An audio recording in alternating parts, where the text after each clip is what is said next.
Sa panahon ng malamig na digmaan sa Romania, isang grupo ng mga manloloob ang pumasok sa isang ipinagbabawal na lugar kung saan ipinapahiwatig ng isang gabay na dapat nilang akyatin ang Carpathian Mountains upang marating ang kanilang destinasyon. Pagkatapos ng maraming pagsisikap, nakahanap sila ng isang inabandonang simbahan na may espesyal na daanan na magdadala sa kanila sa ilalim. Dito, nakahanap ang mga lalaki ng magandang nakaukit na sining na nagpapakita ng mga kakaibang demonyong may pakpak. Narinig nila ang isang lihim na kuweba na puno ng ginto ngunit wala silang makitang pasukan, kaya gumagamit sila ng mga pampasabog upang magbukas ng butas sa lupa na sumisira sa isa pang maganda ngunit katakot-takot na piraso ng sining. Sa kasamaang palad, sa lalong madaling panahon ang buong simbahan ay nagsimulang manginig at ang sahig ay gumuho na naging sanhi ng pagbagsak ng mga lalaki sa ilalim ng lupa at pagguho ng lupa upang gibain ang gusali na pinananatiling nakabaon ang grupo sa ilalim. Lahat sila ay nakaligtas, kaya nagpasya silang tingnan ang kakaibang tunog na parang paniki na patuloy nilang naririnig. Pagkaraan ng 30 taon, isang grupo ng mga siyentipiko ang nagsimula ng paghuhukay sa lugar kung saan ang simbahan ay dating nakatayo. Nahanap nila ang kuweba at napansin nilang may ilog na umaagos sa loob nito, kaya nagpasya silang kumuha ng grupo ng mga dalubhasang explorer para mag-imbestiga. Samantala, sa Mexico, si Tyler at ang kanyang pangkat ng mga diver ay naghahanap ng isang kuweba sa ilalim ng tubig sa Yucatan. Hindi sila masyadong maswerte at karamihan sa koponan ay sumuko pagkaraan ng ilang sandali, ngunit nananatili si Tyler hanggang sa mahanap niya ito. Siya ay medyo suplado nang bumalik siya sa bangka, ngunit ang kanyang kapatid na si Jack ay pinagalitan siya dahil sa kanyang kaligtasan at sinabing kailangan nilang huminto kapag ang grupo ay oras na para umalis. Mamaya sa gabi, nakatanggap sila ng tawag mula kay Dr. Nikolai na gustong umupa sa kanila upang tuklasin ang kuweba sa ilalim ng mga guho ng simbahan na nangangako na ito ay lalampas sa 19 na milya at gusto niyang itala ang lahat ng ito. Nakikita ng koponan na nakakaintriga ang konsepto at tinatanggap ang trabaho.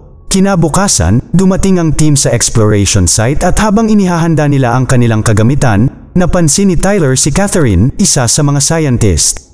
Agad siyang pumunta para magpakilala at manligaw, ngunit napalagpas niya ang pagkakataon dahil nandoon din ang cameraman na si Alex. Kahit papaano ay naipakita ni Tyler ang kanyang kagamitan sa pagdive, ngunit naputol ang kanilang pag-uusap nang ipakilala ni Nikolai si Jack kay Catherine, at agad silang nagkasundo dahil sa kanilang ibinahaging interes sa mga ekosistema ng kuweba. Naiwan ang isang seloso na si Tyler at napansin niyang kumukuha ng mga larawan si Alex ng isang kakaibang bagay na lumabas na ang natitirang tao na natagpuan nila sa kuweba. Sa gabi, ang mga pangkat ng mga siyentipiko at explorer ay nagkita-kita upang suriin ang impormasyong mayroon sila sa ngayon. Mayroong isang napakalaking kuweba na humigit kumulang 300 talampakan pababa na pinangalanan nilang Titan Hall na may sump na humahantong sa isang daanan sa ilalim ng tubig. Kailangan nilang maghanap ng tuyong kuweba sa isang lugar sa sistema kung saan maaari silang mag-set up ng kampo at makakalap ng mga sample ang mga siyentipiko. Dahil napakalaki nito, 12 araw na sila doon. Ang survival expert na si Top ay nagpapaalala sa lahat na nakahanap na sila ng bangkay, kaya kailangan nilang igalang ang kuweba at mag-ingat. Pagkatapos ng pulong, sinabi ni Nikolai kina Tyler at Catherine ang kwento sa likod ng kuweba. Sinasabi na ang simbahan ay itinayo upang isil ang kuweba bilang isang pagpapakita ng proteksyon na kapangyarihan ng Diyos. Mula sa kung ano ang maaari niyang kolektahin mula sa sirang sining, ang mga kabalyero ay pumasok sa kuweba na ito upang labanan ang mga demonyo. Kinabukasan, ang koponan ay nagsimulang maglakad pababa sa butas. Napakaganda ng Titan Hall, at agad na sinimulan ng grupo ang paghahanda ng kanilang mga kagamitan para sa paglilibot. Napagpasyahan nilang si Briggs ang magiging unang scout at masaya siyang tumalon sa tubig na nakahanap ng kurba sa unahan pagkatapos ng ilang minutong paglangoy. Gamit ang kanyang communicator, ipinaalam niya sa iba na maaaring mawalan siya ng koneksyon sa lalong madaling panahon at tatawagan sila nito kapag na-set up niya ang fiber optics sa kabilang panig. Habang naghihintay ang grupo, ipinahayag ni Tyler kung gaano siya kalungkot na hindi siya napili dahil sa tingin niya ay siya ang pinakamahusay na scout sa koponan. Ngunit si Jack ay nananatili sa kanyang desisyon bilang isang paraan upang parusahan si Tyler para sa kanyang ginawa sa Mexico. Habang ipinagpatuloy ni Briggs ang kanyang paglilibot, nilapitan ni Catherine si Tyler at binigyan siya ng isang gagamba sa isang lalagyan bilang isang premyo ng pang-aliw at nagbubuklod sila sa katotohanang gusto nilang dalawa na sila ang unang makatuklas ng isang bagay na hindi pa nakita ng sinuman. Ang natitirang bahagi ng koponan ay nagsisimulang magtaka kung kailangan nilang magpadala ng isang tao pagkatapos ni Briggs dahil siya ay masyadong nagtatagal. Ngunit sa sandaling iyon ay tumawag si Briggs at ipinaalam sa kanila na natagpuan niya ang perpektong lugar upang mag-set up ng kampo sa 2.4 milya mula sa pangunahing kuweba, kaya ipinadala niya sa kanila ang naiskan na kinuha niya sa ruta gamit ang sonar. Biglang nagulat si Briggs nang may dumaan sa kanya at kinuha niya ito para ipakita sa team ang ilang uri ng kakaibang hayop. Nagprotesta ang hayop sa paghawak at tumakbo palayo, ngunit pagkatapos ay namutla si Briggs at sinabing may iba pang uri ng nilalang doon. Nagsisimulang mabigo ang koneksyon at pagkalipas ng ilang segundo, nawalan sila ng contact kay Briggs. Sinisisi ng team ang issue sa signal at nagpasyang ipadala si Tyler at ang dalubhasa sa sonar na si Strode upang ayusin ang mga cable habang ang iba ay nag-explore sa tunnel. Namangha sila sa lahat ng nakikita nila habang lumalangoy sila, kabilang ang isang higanteng buto ng hayop. Habang ang karamihan sa koponan ay nananatili upang pag-aralan ito, sina Jack at Top ay nakarating sa base at nahanap ang kagamitan ni Briggs ngunit hindi ang lalaki mismo. Tumawag sila para sa kanya at tumugon si Briggs mula sa isang maliit na butas sa dingding ng kuweba, kung saan nakahanap siya ng mga lumang kagamitan na nagpapatunay na hindi sila ang unang mga tao na bumisita sa lugar na ito. Samantala, inaayos ni Tyler at Strode ang mga cable sa ilalim ng tubig nang makarinig sila ng kakaibang ingay. Iniisip ni Strode na nakita niya ang isa sa mga kakaibang hayop at pumunta siya upang mag-imbestiga. Nakahanap ng bagong kuweba at ang hayop na brutal na patay sa lupa. Sa parehong oras na natuklasan ni Tyler na ang mga cable ay mukhang may kumagat dito, si Strode ay biglang inatake ng isang mukhang demonyong hayop. Narinig ni Tyler ang kanyang pagsigaw sa pamamagitan ng radyo at sinusubukang hanapin siya habang ang iba pang mga koponan ay sumasali kina Jack at Top. Nagpupumigla si Strode sa hawak ng nilalang at lumutang ang kanyang rebreather hanggang sa bumagsak ito sa mga dingding ng kuweba, na agad na sumabog at nagdulot ng pagbagsak na humaharang sa pasukan. Ang shockwave mula sa pagsabog ay nagtulak kay Tyler sa ibabaw at mabilis niyang sinabi sa iba ang nangyari. Si Jack at Top ay pumunta para mag-imbestiga at nakita nilang naharangan ang pasukan at bumabagsak pa rin ang mga bato, kaya kailangan nilang mabilis na lumangoy pabalik. Sa base, ipinaalam ni Jack sa koponan na sila ay nakulong at walang sino man ang magtuturing na nawawala sila hanggang sa lumipas ang nakaplanong 12 araw. Kailangan nilang makahanap ng paraan, ngunit kinakabahan si Briggs tungkol sa ideya dahil alam niyang may umatake kay Strode. Gayunpaman, sinabi sa kanya ni Tyler na si Strode ay malamang na nagkaroon lang ng guni-guni at sumang-ayon si Top na ang kanilang prioridad ay dapat na mabuhay. Iniisip ni Nikolai na ang kuweba ay masyadong malaki para tuklasin at maliligaw sila, kaya ang pinakamatalinong bagay ay ang maghintay sa 12 araw na iyon, ngunit iniisip ni Jack na kahit sinong rescuer sa mundo ang maghanap sa kanila ay hindi sila mahahanap dahil ang mga pinakamahusay ay naririto. Pagkatapos, pumunta sina Jack at Top upang maghanap ng labasan habang ang iba ay nagpapahinga. Nagalit si Briggs kay Tyler dahil sa kung paano niya minaliit ang pagkamatay ni Strode at gumawa ng masamang implikasyon tungkol sa kanilang paghihiwalay, kaya sinuntok siya ni Tyler. Naganap ang suntukan at kailangang pigilan sila ni Charlie habang pinapaalalahanan sila na magpakabait. Ginagamit ni Catherine ang kanyang oras upang pag-aralan ang mga sample na kinuha niya mula sa patay na hayop at salamander, at nang ipakita niya ito kay Nikolai, kinumpirma niya ang kanyang mga hinala. May kakaibang parasito sa kuweba. Makalipas ang ilang sandali, nakahanap sina Jack at Top ng isang lugar na may bumubulusok na tubig at mga palatandaan na mas maraming tao ang nakarating dito noon. Pagkatapos ay gumapang sila sa isang napakakipot na lagusan para lamang matagpuan ang kanilang daan na hinaharangan ng isang grupo ng mga puting alakdan. Si Jack ay nagbukas ng isang flare para makita ito ng mas mahusay at nauwi sa pag-atake ng isang kakaibang hayop na sumusubok na ilayo siya. Ngunit pinamamahalaan ni Jack na putulin ang kuko ng hayop upang palayain ang kanyang sarili. Nang mapansing nasaktan ng husto ang likod ni Jack, agad siyang dinala ni Top sa base upang gamutin ang kanyang mga sugat.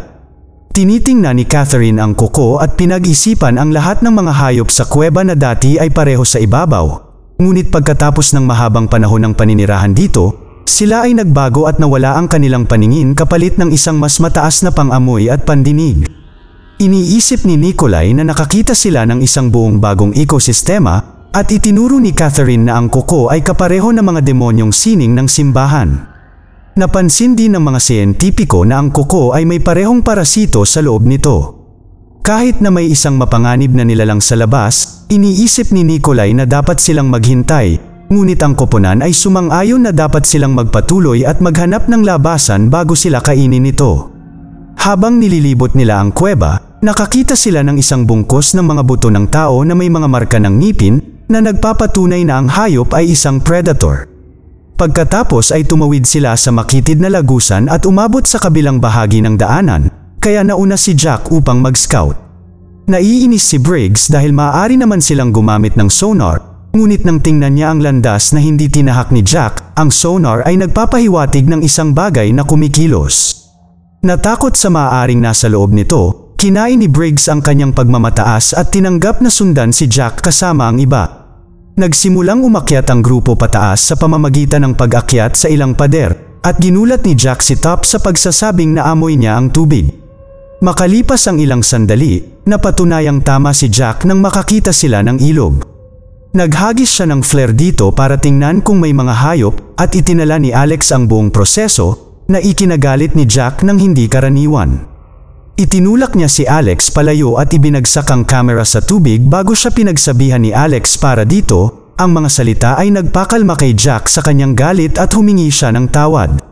Pagkatapos, inanunsyo ni Jack na magpapahinga sila ng 20 minuto at umupong mag-isa sa isang bato habang nanginginig ang kanyang katawan sa sakit. Nakikita ito ni Top mula sa malayo at sinabi niya kay Tyler na hindi gumagana ang gamot.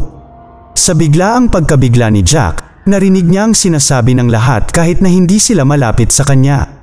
Sa sandaling iyon, dumating si Tyler upang tingnan ang kanyang kapatid, ngunit nanumpa si Jack na ayos lang siya at hiniling sa kanya na magtiwala sa kanya. Nang matapos na silang magpahinga, bumalik ang grupo sa tubig habang si Jack ay patuloy na itinatago ang sakit na patuloy niyang nararamdaman. Mayroong malakas na agos dito na patuloy na nagtutulak sa kanila at ang koponan ay nag-aalala na ang agos ay maaaring magdulot sa kanila na mawala. Ang isang galit na Jack ay nakipagtalo na ito ang tanging magagamit nila para lumabas kaya't ang koponan ay walang pagpipilian kundi sundin siya, kahit na sinabi ni Alex kay Jack na kakaunti lang ang pag-asa nilang makaligtas. Habang tinatangay ng agos ang koponan, na-stuck si Catherine at hindi siya matulungan ni Tyler dahil ang agos ay masyadong malakas. Itinulak ng tubig si Tyler palayo sa grupo habang si Nikolai ay nakasabit sa isang bato dahil nasaktan niya ng husto ang kanyang binti nang itulak siya ng agos sa dingding ng kuweba. Sa kalaunan, nahulog si Tyler sa isang talon at hindi nagtagal ay sinundan siya ni Catherine na nagpapaliwanag kay Tyler na may pumipigil sa kanya doon. Pagkatapos ay naabutan sila ni Charlie at ipinaalam sa kanila na may kakaiba sa tubig. Nang suriin ni Tyler, natuklasan niya ang ilang kakaibang uri ng isda na may malalaking ngipin. Gumamit siya ng flare para takutin sila, at sa sandaling iyon ay nakipag-ugnayan sila sa 3 pang lalaki, na nagsisindi rin ng flare para markahan ang kanilang lokasyon. Habang lumalangoy si Tyler at ang mga babae patungo sa iba, narinig nilang nahulog din si Nikolai sa talon. Nagpasya si Jack na hanapin siya ngunit sa sandaling iyon ay narinig nila si Nikolai na sumisigaw dahil may umaatake sa kanya. Gusto siyang tulungan ni Catherine, ngunit pinaalalahanan ni Top ang grupo na manatili sa isang bilog para sa proteksyon at matyagang maghintay. Sinundan ni Jack ang bakas ng dugo at natuklasan ang isang malaking kasuklem-suklam na nilalang na dinadala si Nikolai, kaya sinundan niya sila. Nang muli siyang bumangon, nakita niya ang nilalang na dinadala ang isang patay na si Nikolai sa isang napakakipot na daanan at napansin niya ang mga tato na may mga letras sa katawan ng nilalang. Ibig sabihin ang hayop na ito ay dating mga tao. Bumalik sa grupo, naramdaman ni Alex na may gumagalaw sa tubig at nagsimulang sumipa na parang baliw, na tila sapat para takutin ang hayop palayo. Si Jack ay nagpakita at sinabi sa kanila ang tungkol sa nangyari. Dahilan upang sisihin siya ni Catherine sa pagkamatay ni Nikolai dahil hindi niya gustong umalis sa kampo. Ang grupo ay patuloy na gumagalaw at nakarinig sila ng mga kakaibang tunog na kinikilala nila bilang echolocation na nagpapatunay sa teorya ng mga nilalang na halos walang nakikita.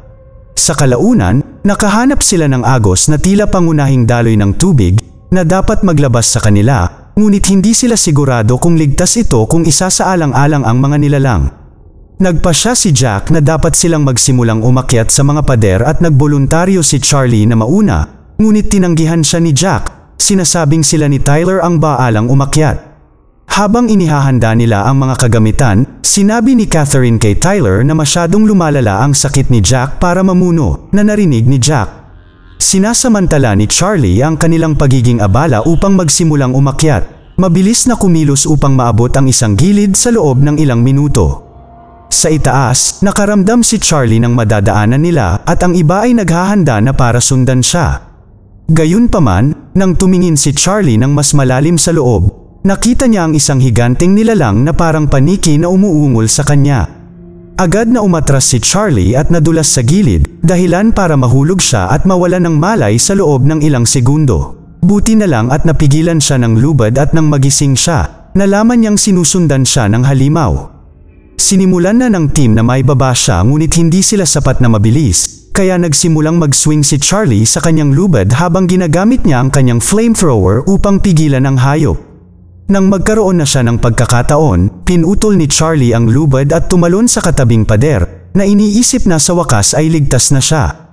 Sa kasamaang palad, ang nilalang ay maaaring lumipad at agad na tumalon sa kanya upang simulan ang pag-atake sa kanya. Kaya sinubukan ni Charlie na ipagtanggol ang kanyang sarili at ginagamit ang kanyang flamethrower upang sindihan ang hayop sa apoy. Namatay ang nilalang, ngunit nakalulungkot na namatay din si Charlie. Matapos kunin ng koponan ang katawan ni Charlie, napansin nilang nag-iba ang hitsura ni Jack, ang kanyang mga mata ay nag-iba at ang kanyang balat ay maputla. Sa wakas ay napagtanto ni Catherine na ang parasite ay pumasok sa katawan ni Jack sa pamamagitan ng kanyang mga sugat at nagbabago siya tulad ng iba pang mga hayop at tao na narito dati. Sinubukan ni Tyler na ipagtanggol ang kanyang kapatid at ang kanyang mga desisyon, ngunit nagpasya sina Catherine, Alex, at Briggs na huwag nang makinig sa kanya at dumaan sa pangunahing daloy ng tubig na nakita nila kanina. Pagkatapos ay umakyat sina Jack, Tyler at Top sa pader dahil ligtas na ang koridor ngayong pinatay ni Charlie ang nilalang. Hindi nagtagal ay narating nila ang isang matarik na nagyayelong bangin at nagpasya si Jack na kailangan nilang bumaba. Nadulas si Tyler at halos hindi nakatapak sa isang gilid, ngunit ang kanyang rebreather ay nahulog at tumama kay Top, dahilan upang siya ay dumausdos pababa at nasaktan ang kanyang binti. Ang rebreather ay dumulas din pababa at gumawa ng isang butas sa isang pader ng yelo na nagpapakita ng isa pang kuweba. Sinisiyasat ng tatlo ang lugar at nakahanap ng maraming skeleton sa medieval armor na nagpapatunay sa kwento ni Nikolai. Sa kaloob-looban, nakita ni Jack ang liwanag ng araw sa ilalim ng lagaslas na tubig, ibig sabihin iyon ang kanilang daan palabas. Biglang nakaramdam muli ng sakit si Jack, ngunit hindi niya ito pinansin at sinabihan ang kanilang mga kaibigan na umalis habang hinahanap niya ang iba. Tumanggi si Tyler na tanggapin ang planong ito dahil may sakit si Jack, na ikinagalit ni Jack na halos magsimula ng away. Agad siyang pinigilan ni Top at kinumbinsi na si Tyler ang dapat maghanap sa iba. Samantala, si Catherine at ang iba ay naghahanda na sa paglangoy, ngunit narinig ni Briggs ang isang nilalang na papalapit. Sinabi niya sa kanyang mga kaibigan na tumakas habang nagsisindi siya ng flare, ngunit hindi natakot ang halimaw at inaatake pa rin siya. Sa parehong oras, sina Jack at Top ay natagpuan din ng isang nilalang. Lumayo sila sa daan bago sila masaktan, ngunit nang lumipad ang halimaw ay kinuha ang isa sa kanilang mga rebreather. Bumalik kay Tyler, dumaan siya sa tubig habang hindi pinapansin ang mga kakaibang isda at nang bumangon siya, nakita niyang puno ng dugo ang kagamitan ng kanyang koponan. Pagkatapos ay nakarinig siya ng hiyawan at sinundan ito upang mahanap si Briggs na dinadala ng halimaw. Gumapang si Tyler sa butas upang subukang iligtas siya ngunit huli na, ibinaon ng halimaw si Briggs sa mga stalactites sa itaas. Bago mamatay, sinabi ni Briggs kay Tyler na si Catherine ay nasa malalim na lagusan at ibinigay niya sa kanya ang piko. Sa sandaling iyon ay nagpakita ang halimaw at nagsimulang tumakbo si Tyler palayo sa lagusan upang makahanap ng isa pang nilalang sa kabilang panig. Sa kabutihang palad, nakasalubong din niya si Catherine, na gumagamit ng sonar upang magpadala ng malalakas na sound wave na nagpatakot sa nilalang dahil ang tunog ang kanilang kahinaan. Magkasamang tumakas ang dalawa hanggang sa makakita sila ng ilog at tumalon sila dito para lumangoy palayo habang pinagsasaluhan nila ang rebreather ni Tyler. Kailangan nilang dumaan sa isang makitid na daanan na nagiging sanhi ng pagkawala ng rebreather at nawala ng malay si Catherine, kaya kinailangan siyang hilahin ni Tyler sa ibabaw. Dahil sa paggamit ni Tyler ng CPR, mabilis na nagising si Catherine. Sa sandaling iyon ay nakarinig sila ng kakaibang tunog. Ngunit ito pala ay si Alex, na nagbabala sa kanila na ang halimaw ay sumusunod sa kanya. Nakahanap si Tyler ng ugat ng yelo at ipinapalagay na kumukonekta ito sa nakita ni Jack kanina, kaya agad na nagsimulang umakyat ang tatlo. Makalipas ang ilang sandali, nahanap nila ang kuweba na may mga kalansay at muling nakasama sina Jack at Top. Nakasabit sa kisame ang mga nilalang na parang may hinihintay, ibig sabihin ay kailangan na nilang magmadali. Wala silang sapat na rebreathers kahit na magbahagi sila, kaya nagpasya si Jack na babawiin niya ang ninakaw ng halimaw. Ang natitira sa grupo ay gumagalaw patungo sa tubig para lamang madulash at bumagsak ang mga rebreather na gumagawa ng sapat na ingay upang makuha ang atensyon ng isang nilalang. Gumamit si Alex ng sonar para pigilan ang nilalang ngunit sinimulan nitong basagin ang mga stalactites na bumagsak kay Alex at tumama sa kanyang binti. Sinubukan ni Tyler na bumalik upang tulungan siya ngunit ang halimaw ay unang nakarating doon at pinatay si Alex. May isa pang nilalang na lumapit sa kanila mula sa tubig, kaya sinubukan ni Top at Catherine na magtago para maiwasan ang echolocation nito.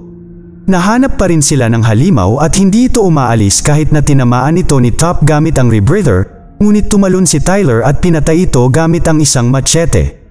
Samantala, si Jack ay tumatakbo mula sa pangatlong halimaw at umakyat sa isang pader upang kunin ang huling rebreather, na naabot niya pagkatapos na tamaan ang nilalang upang ito ay mahulog. Marami pang nilalang ang darating, kaya inihagis ni Jack ang isa sa mga tangke sa kanyang kapatid at naglagay ng flare sa isa pa para itapon ito sa tubig. Ang tangke ay sumabog at ang buong kuweba ay nagsimulang manginig, na nakakagambala sa lahat ng mga halimaw maliban sa isa. Lumipad ang nilalang na iyon patungo kay Jack, na tumalon sa ibabaw nito at dinala ito sa tubig bilang isang sakripisyo upang matulungan ang kanyang mga kaibigan. Bago matapos ang pagguho ng kuweba, lumangoy sina Tyler, Catherine, at Top patungo sa liwanag at nagawang ligtas na maabot ang labas.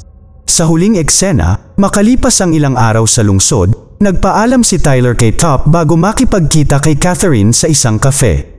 Iniisip niya kung nakaligtas si Jack sa labas kung isasaalang-alang ang kanyang mutation, ngunit hindi na sigurado si Catherine. Habang hinahalikan niya si Tyler sa pisngi, ipinaliwanag niya na sa tingin niya ay gustong lumabas ng parasito, at napansin ni Tyler na nagbabago ang kanyang mga mata tulad ng nangyari kay Jack. Pagkatapos ay umalis si Catherine, at sinubukan ng isang takot na si Tyler na habulin siya para pigilan ang parasito na kumalat sa sangkatauhan, ngunit nawala siya sa karamihan. Mag-subscribe para sa higit pang mga video na tulad nito, i-on ang notification, at mag-iwan ng like para matulungan ang aming channel. Salamat sa panunood.